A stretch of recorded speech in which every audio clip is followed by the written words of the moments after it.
Hey guys, Coach Travis here, and today I'm going to tell you a story. My story begins, as so many do, with a traffic ticket.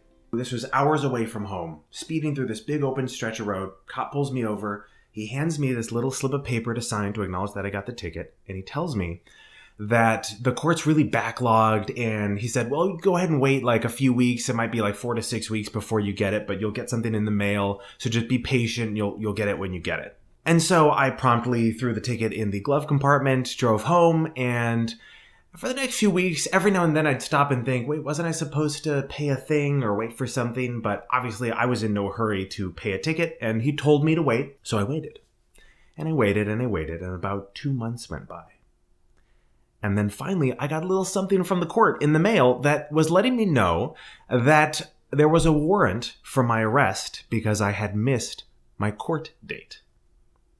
So I went and got that little slip of paper the cop gave me, and sure enough, I'd signed at the bottom. Sure enough, there was a little date on there that I was supposed to appear on court on. I'd done that thing that Americans sometimes do where you sign something without really reading it. But I truly believed that this cop had told me to wait for the court date. So obviously it was just a misunderstanding, but now there's a warrant for my arrest and a $600 fine for missing the date. So I immediately drive all the way back up, hours away to wherever this county was. I'm there at the break of dawn. I file in with dozens of other people who, ran stop signs and whatnot. And when my name is called, I sit down, and my immediate play is just to say, well, this is a big misunderstanding, and to sort of beg for mercy from the judge. So I'd say, hey, the cop told me to wait, and, I'm here. I came as soon as I got the mail. I'm just hoping if you can give me an exception. And this judge was saying, that's your name on the bottom of the document, right? You signed saying you would be in court at this date.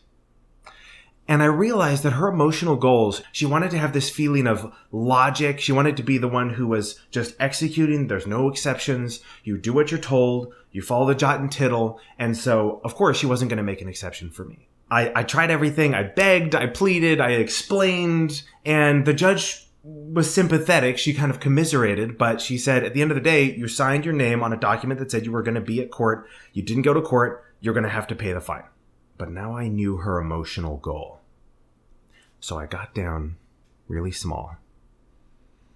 And I said, you're absolutely right. I signed my name. I should have been here, and I wasn't. It's just...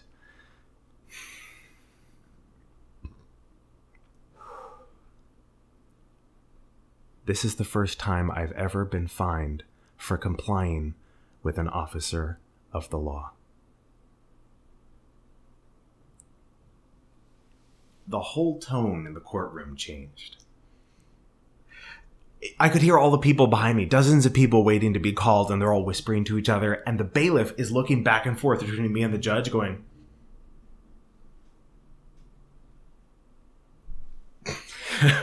I had this judge because now her policy of never making an exception, the law is the law, you do what you're told, I'd been told to wait. And so this judge looked down, she studied the papers, and she said, well, you did get here as soon as you got the paper, and if this cop really did say this, then I guess we'll go ahead and waive the fees, and you'll just pay the original ticket. And that's how I saved $600 with one sentence. Thanks for watching.